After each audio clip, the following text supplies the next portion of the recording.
Hey, how you doing? This is John, and welcome to John's Long Box. I'm doing another What You Reading. As you can see, I have a huge stack since the last time, because it's so hot out. I just been working. Oh, that's my video game. I'm playing Civ. I just been working, coming home and reading comics. And if I have a live chat, I do that. And as soon as the live chat's done, I just read comics and then go to bed. That's all I've been doing. It's just unbearably hot, and construction is draining.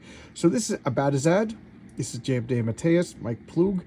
It's like Wizard of Oz meets Harry Potter. It's just a great all ages book. It's a mix between a comic book, a diary, and a novel. And the only bad thing I could say about it is there's only 3 issues. Man, I really enjoyed it. And according to Chuck Dixon, these sold. You know, why didn't they make more? So as I go through my database, I've picking up comics that I missed. So Michael Turner's Fathom number 12, I missed it. I enjoyed it. I enjoyed it. Franklin Richards, Son of a Genius. I have a feeling that I put that in another what. This might be 2 What You Reads. I might be repeating myself. Brit, Cold Death. These are really good. I really like it. I really like Brit. Fem Force, they fight Gargantua. You know, Attack of the 50-Foot Woman. Fem Force. You know, just chicks fighting chicks. What else do you want me to say? I had Bill Black, creator of Femforth, on my channel. Great guy. You know, Ravenloft. This was all right. You know, it's. What are the odds that, you know, everybody in the Ravenloft, my dimension of dread, is, you know, in a homosexual relationship? What are the odds? What are the odds? Well, maybe, yeah, it makes sense. That would cause dread, I guess. This is Warp number 5. This art is phenomenal. Frank Bruno artwork. Just look at that girl on the cover. The story, I'm not too crazy about the story, but I will say this is worth getting just for the art. You know, it's so good. It's so good. And then going back and finishing up my Advanced Dungeons & Dragons. These are fun. These are fun. You know, totally blow away these new Dungeons & Dragons stuff. So, you know, I'm filling up my Dungeons & Dragons needs by getting these old comics. Omega Men, I was just missing this one. It's really sad. He goes back to his planet to get his wife, and they've just grown apart. I hate stories like that. It's just so sad. Werewolf by Night.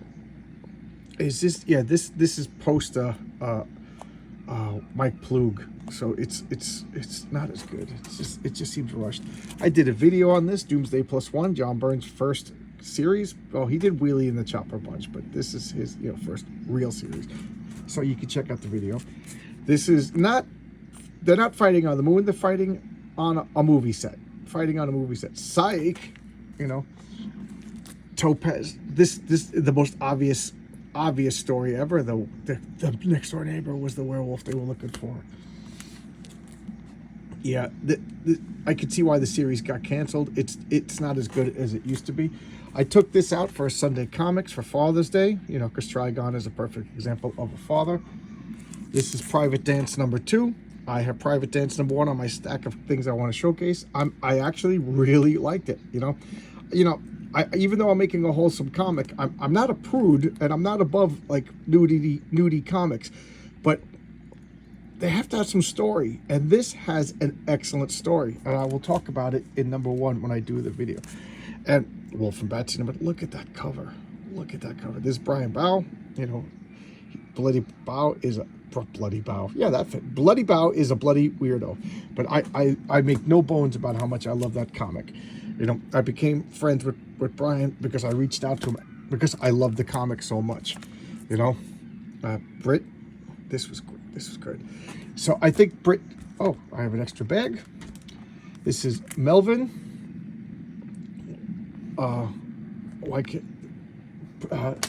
He was on my channel and his name is blanking out. Look at this cover. Look at that blue. So good. This was a really mean story. Really mean story. Okay, this is the Elemental Sex Special. This is very bittersweet for me because it is now, I've been hunting this down for a long time. It now means I have every Elementals comic, and I've read every Elementals comic. So there will never be any new Elementals material for me. And this was terrible. This is Brooklyn Dreams #3. I got #4 over there to read. It's like a semi. Yeah, I know I talked about this. I know I talked about these before, so I guess we're getting a redo. A semi-autobiographical story of J.M. DeMatteis. He said he would come back on my channel. I really want to talk to him about this. I know he wants to talk about his new comics, and we will, but I also want to talk about that. Look at that. Look at that. So good. So good. This, I just got this. I know nothing about it. Maybe I know the creator. He's going to be on my channel on Saturday at 11 a.m. That was the only time we could work together with.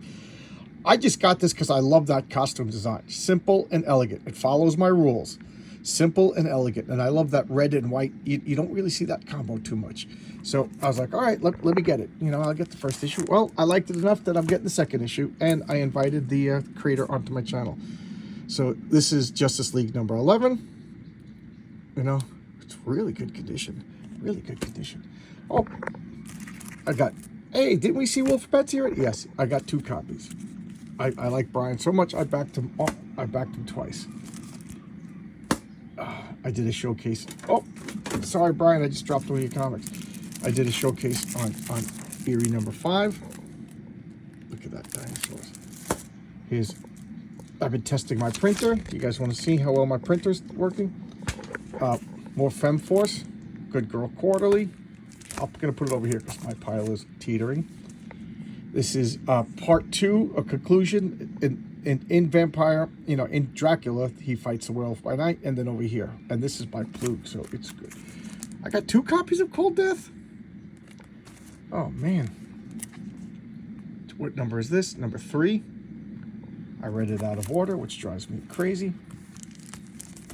Now this Multiversity guidebook, this is like a map of you know, the way DC, and I gotta say, I just lost interest. This series, I started out, I was really excited because this is, you know, stuff that I don't care about DC anymore, and I'm losing interest. This was awful, but I had to read it. This is like the lowest point of DC, if you ask me. You know, as much as I drop DC now, in 1993, DC was awful. You know, 1994. This was excellent. I think I did a video. Yeah, I did a showcase on that. I just did a showcase on this. Just read Blood Realm. Again, love, you know, I'm an alternative fanboy. What do you want me to say? You know? Eden 44. You know, it's a humorous. And I just finished up these Dungeons & Dragons comics. Finished up a good story about the goddess Saloon. May or may not be the goddess of Saloon, you know. So like the moon. It was really good. It's really good. I'm looking forward to reading these. I'm getting my Dungeons & Dragons fixed. So far, nobody's in lesbian relationships in the Demad plane of dread. I did Sunday Comics last week on that. This poor character is like being tortured. Speaking of torture, I got 2 copies of this. I don't know why. I'm just collecting it and completing it. You know, is it because Fabian Nesienza is a crazy person that I'm just like not interested in him anymore? This is also sad. This unless there's a new Concrete, I finally have every Concrete comic. I love the character of Concrete. You know, me and him, why can't Paul Chadwick, who creates Concrete, completely different politics, but he's a talented guy. We get along. And then I did a showcase on this. I think I did it last Sunday Comics. It's just excellent. The Death of Jonah Hex. So good. So there you go. That's what I've been reading. All right. I'll see you. Bye-bye.